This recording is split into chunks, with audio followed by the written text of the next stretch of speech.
Welcome to the GCC Summit.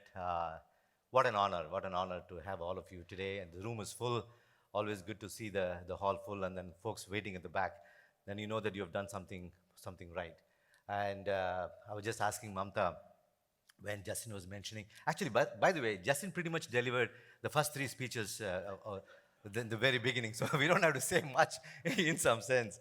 But I must say that 25 years plus of GCCs in India, what a journey! What a journey that we've been, and 16, 17 years of us putting together this show. Truly, we've come a long way in terms of the journey, and then we're going to see that throughout today and tomorrow. We're going to talk a lot about all of that. And we also believe that this is a very defining moment in the evolution of globalization, and the globalization as we knew and as we learned to adopt and all of that has changed significantly. And for decades, I must say that global enterprises were trained to optimize for efficiency. Enterprises were sort of looking at resilience. Resilience was probably later, but I think mostly efficiency, scale, and cost. That's fundamentally changed. Right now, today it's all about how do you really build those trust and capability, and how do you make sure that the enterprises are built for a different era, and so on. So we're going to see some of that, and I'm going to spend maybe the next 10 or 15 minutes just taking you through from the lens of Nasscom and how we see some of this going on, right? So, and I believe that as a nation, India, we have a phenomenal opportunity to participate in some of this like never before, and I'll tell you why I feel that way, and I hope you would agree as well. And throughout next couple of days, we're going to have dialogues which will probably highlight that particular thinking in some sense. This notion was world was flat, and it wasn't too long ago. I mean, and the real defining moment was when Thomas Friedman released a book. If some of you would remember that the world is flat, but that's getting challenged for sure. As all of you know, the world is no longer flat.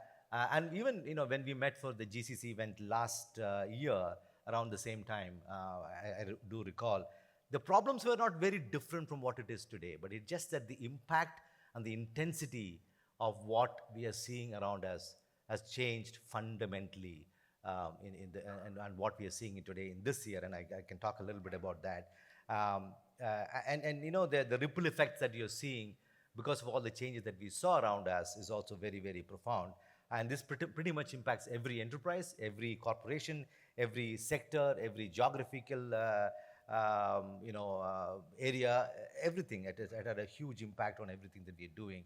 And similarly, when you look at AI and AI capabilities, today their influences are far more reaching, far more impactful, far more at our backyard than it was probably last year. So I think the last 1 year has also been significant in terms of how it enhanced, how it accelerated some of these changes that we thought will come much later down the line. So that's something which has been a key change, if you may. And as I mentioned, this whole myth of thinking the world was flat, we did operate under that presumption for the longest period of time, till about, 3 years ago, maybe 2.5, 3 years ago is when fundamentally something's changed, and I won't tell you what that was.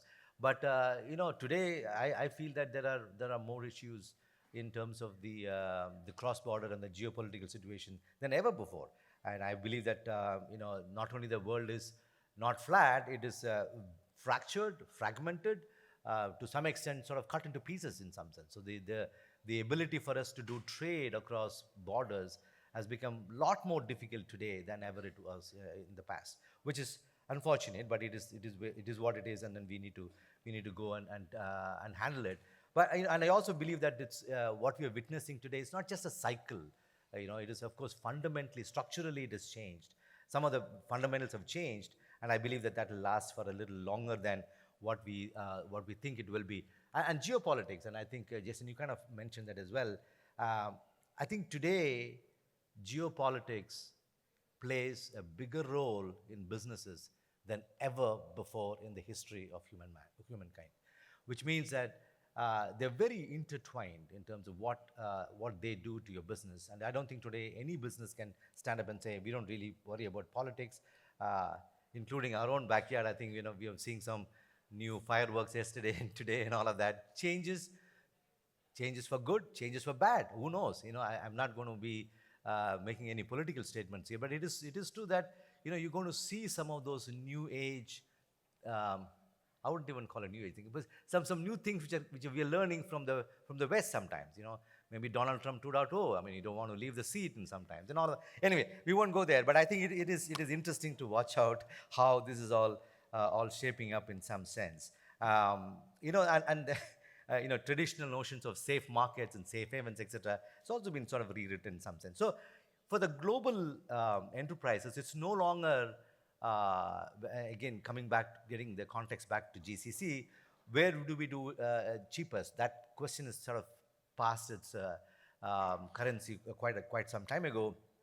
But the new question would be, where can I build trusted, resilient, really future-ready capabilities?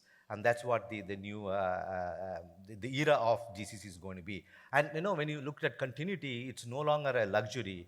It's almost going to become a new currency. And then this physical supply chain changes to sort of leads into this whole digital supply chain, which is where I believe countries like India has been able to do a little better than everybody else. And if the physical world is fracturing, then the digital world also requires a little bit of stability in its own way. And that's where I believe that the global south, as we define, or India, to be very specific within global south, we believe that we play a better role than many of the other countries, only because of the fact that we have this opportunity and the capability at this point in time. And we won't go into the specifics of it. I think that then there is a certain element of the whole global south leading from the front, especially in the digital era. And then we'll try and see if we can cover some of that during the next couple of days in some sense. Because India offers something which is a little bit unique than probably most of the other countries operate or offer. Of course, scale, talent, maturity, geopolitical stability, some level of continuity and so on. Again, despite all the stuff that we are hearing the last couple of days, I think we're still a safe place to sort of bet on in some sense. So, and the global enterprises are moving to India today, not just for cost, but also for, let's say, sovereign safety, more dependable, and so on and so on. So I think that equation is going to change significantly as we move forward. One other major shift that I see, and I believe that this will be relevant to all of us, is also the impact that technology sector has on global economy.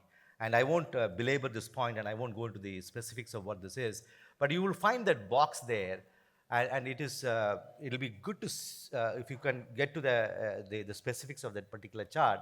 You will see that not very long ago, maybe 10 years, maybe less, is what it took for the global tech companies, the top 10 tech companies, to from its own market cap, it has overtaken the global 7, probably the G7 countries minus the United States. Of course, we put the United States, most of these companies are based in the United States, so that will skew the whole graph. Overtaken the GDP of these countries. I mean, tech companies' market capitalization higher than some of the major economies' GDP. That's telling. I mean, that's telling in the sense the influence that technology is going to have on geopolitics overall, and how it's actually making such a big difference. So this is fundamental reordering of economic power by the technology companies in some sense. Again, so as I said, in the interest of time, I'm not going to go too much into the details, but it is coming back to our topic of why I believe that GCCs have become the innovation engines of the world. Some numbers here, and again, we will release a report later on today, and then we're going to have multiple sessions going through some of these numbers. But these are some of the new numbers, and if you haven't seen before, today we have 2,117 GCCs officially as of 31st March of this year. It's of course a little bit larger than some of you were thinking of, and of course together with these 2,100 plus GCCs also operate roughly 3,700 GCC centers. What we mean by those units are, if a particular GCC has more than 3 or 4 units around India, for example, you might have one in Hyderabad, one in Mumbai, and so on, then you would cover all of those. You will count all of those. And as a group, these GCC organizations also employ about 2.36 million employees and generate roughly 98.4 billion dollars in terms of revenue. So good numbers. We've gone a long way. I mean, if you look at the last 5-year CAGR, it's astonishing as to how much we have moved the needle in over the years. And one other thing I want to mention about this conference, and one of the reasons why we limited it to a little smaller number. This is probably the only conference where we limit attendance of non-GCC folks to come in here. So you will not find, hopefully, you will not find too much of folks chasing to sell to the GCCs. We kind of limit those numbers, as all of you know, and I got lots of phone calls saying that, we're not allowed to come to this conference, but it's for a good reason, that you're not a GCC, right? And of course, we've limited that to a smaller number, so at least you have about 3 or 4 GCCs for one person who's trying to sell something to the GCC. So nothing wrong with it, but we don't want this to be cluttered with non-GCCs. But look at the numbers and look at the growth. I think it's just phenomenal as to how much we have come. What began as a sort of a pure capability delivery has now evolved into something far more powerful, and that's why we're calling it an innovation engine in some sense. GCCs today are not just executing. They're actually owning things. They're going to be a very relevant, being the core of sometimes even the broader organization and so on. And some of the stuff that we are seeing is that the capabilities of slowly beginning to participate or contribute a lot more to the broader enterprise than ever before. So that's a big change that you're seeing over a period of time. The way I would sort of look at that is, they're moving from a cost equation to a revenue equation. And I keep saying this, and that change has been, whether it's contribution to the IP, to product building, and sort of the global strategy of the enterprise. So big shift that you're seeing over a period of time. Same thing around, as we talked about product building, services, R&D. You find that the core of the GCCs have been rooted in some of the more transformational and larger agenda for the corporations as we move forward. Talent, again, we're going to talk a little bit about how much the talent has moved to the new age talent, which is what we're talking about, AI-enabled talent, etc. Shrikant, who's also the chair of Nasscom, is going to talk a little bit about it as during the next session. And then most of what I'm going to talk about GCC is also going to be covered by Mamta, who's also our GCC chair after that. So I think I'm not going to repeat some of those, but you get the gist of where it is moving, the whole the shift into the GCC itself. Now we also want to claim that the GCCs in India particularly are driving a global AI agenda. And as I mentioned, while we will cover this in a little bit more in detail, over a period of time, GCCs have started maturing, and then the more they demonstrate the maturity, we believe that it's also crossing that the line of getting into more and more core to what the companies are trying to do here. So over 50% of the GCCs in India are varying degree of maturity. And they are not starting, and we were just talking before we got here, Mamta and I had a good conversation on the speaker's room, and we were talking about the new GCCs which are showing up, starting with where we are sitting here, the Marriott GCCs. And then I was talking to about a company which is making shoes in the United States, Ariat, and they've been trying to look at something. I mean, there are so many organizations which are very unlikely candidates, if you may, are looking at India very very differently. And then those GCCs, when they come in, they don't go through the process of going through all what you all have gone through, or some of the GCCs here have gone through. So that they sort of shortcut. They missed the first bus, but or second bus. They're now taking the third bus, which could be an express bus, which will take probably further ahead. The ability for you to start somewhere on the right side of the chart, where you start with a lot of transformation, this whole notion of build and ship, creativity around how do you the GCCs go up the maturity curve in terms of building those products and then owning them. So as I said, nearly half of the new ones which we are seeing, at least half of them, are actually AI first from day one, which means that you start with, you're looking at your AI agenda, and then they didn't come here to just save cost, but they certainly came here to build their AI future. So you will see some of that in the days as we move forward. I won't cover the talent side. I mean, it's like a 1.5 percentage points higher requirement for talent, and in a new set of talent. The things of at one point in time people thought full stack developers were the new thing, but that's no longer, that's table stakes today, right? I mean, you're looking at capabilities which are much beyond all of that, all the way to, sometimes you also look at these forward deployed engineers who are required for your own customers, as we used to tend to do some of that. So that's broadly what is happening. Now, what is the next crank at it? And we will evaluate this as over the next few days or next couple of days.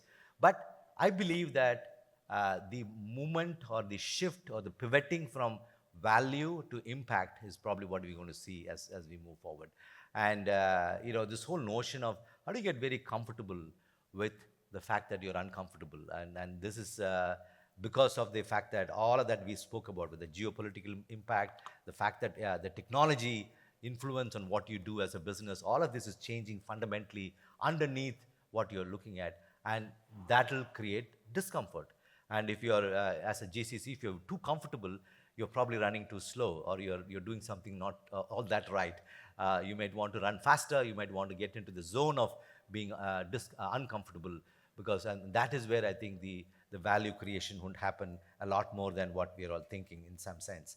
I also want to take you through one other concept of the reason why India is such a powerful engine for the GCCs, right? And today, if there is one area where we don't have too much of competition, is this whole GCC world, right? I mean, we don't find every day that we wake up and then worry about some other country nearby taking away the GCCs or creating similar ecosystem.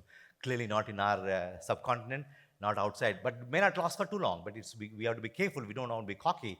But the ecosystem that all of us have managed to create over the last few years has made it the way it is today.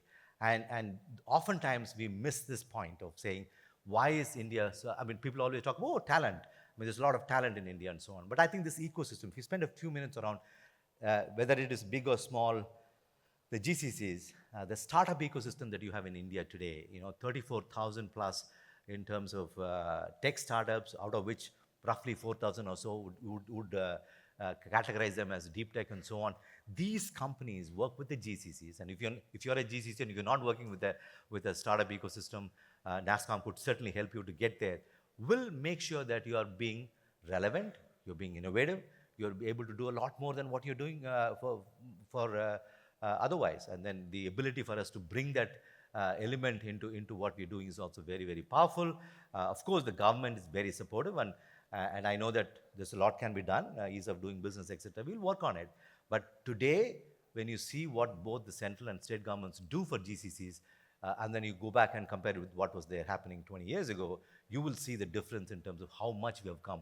Every single state has been putting together some kind of an agenda or some kind of a program for the GCCs, and we're going to enable them. And I was just telling, I can't remember who it was, someone I was talking about, and I was mentioning the fact that Northeast states now are very, very keen on doing something with the GCC. So you'll find that all kinds of nice evolution of this as we move into that. So that was the government. And academia, I mean, if you don't have the kind of academia support that we have, and the kind of curated courses, whether it is domain specific or the generic technology courses, we will never be able to run what we are doing today in the larger scheme of GCC. So that's an important element of the ecosystem. Service providers, let's not forget, the GCCs, while some of them have taken a call that they will do all on their own, which is fine, but majority of them have a very, very nicely curated hybrid model.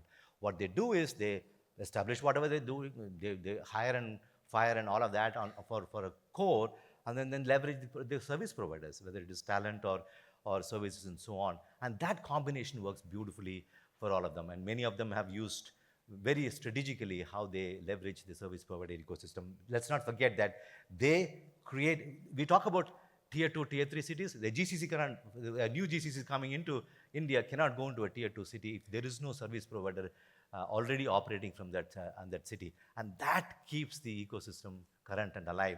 And the last one, but not necessarily last but not the least, that's what I was trying to say, is certainly the consultants and the incubators and service providers who are also enabling you to do this work really, really well. So a lot happening in that space. And I thought we should take a moment to recognize the fact that this ecosystem is really thriving. This ecosystem is doing a lot of good work. And that is what makes India so unique and so unmatchable by any of the other countries for a long period of time. Now, I want to wrap it up by this slide saying, look, what is that we do from Nasscom? Other than the fact that we orchestrate this large ecosystem that I just spoke about, one thing which some of them ask me always, can Nasscom be our consultant? And my answer is no, we can't be a consultant because we would lose our independence, we'll lose our unbiasedness when we do this. And we are probably the only organization, I must say, which keeps the unbiasedness and we keep it clean. It is all about the overall nation and what happens in India and what happens in the industry. We do not work for a particular company or the government or anybody else. So we keep the neutrality and orchestrate this phenomenal ecosystem we just spoke about.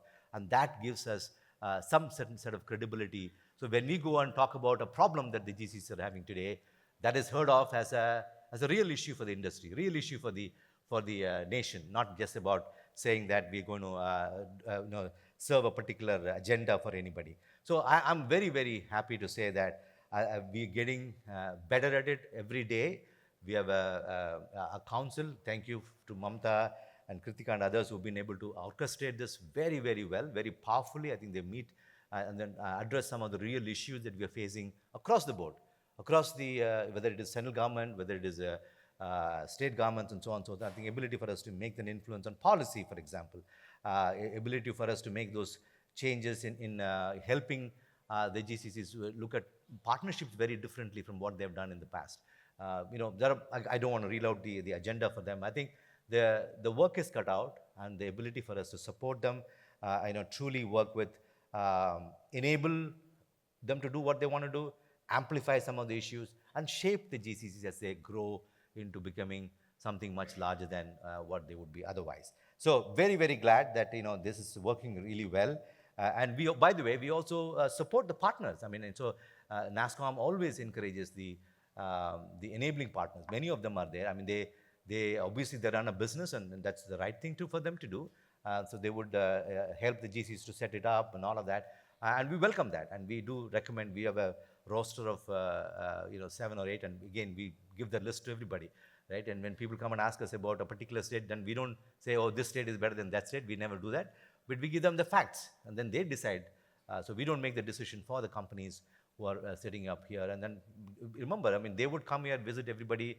They do have the consultants who are taking them around, but eventually they will come to an organization like Nasscom to get a very unbiased view of saying this is what it is. Because our interest is making sure that the industry grows. We have no other motive in doing any of that with the GCC, right? We want to make sure that the industry thrives as it goes along. Look, I want to wrap it up by saying, quite honestly, the opportunities before us are not going to be very incremental. I think they're going to be very, very transformational. And if we all play our cards right, I think we can do a lot more as we move forward. It is not just to participate in this change, which we should, right? But we should lead it. We should lead this. Given everything else that we saw, we should lead this. Because when the world thinks of the future, when they think of the future of global capability, global innovation, global resilience, for example, we didn't talk much about resilience today, all of that, I think you want them to have only one answer. They shouldn't be getting confused. There should be only one answer. So think GCC, think India. Thank you very much.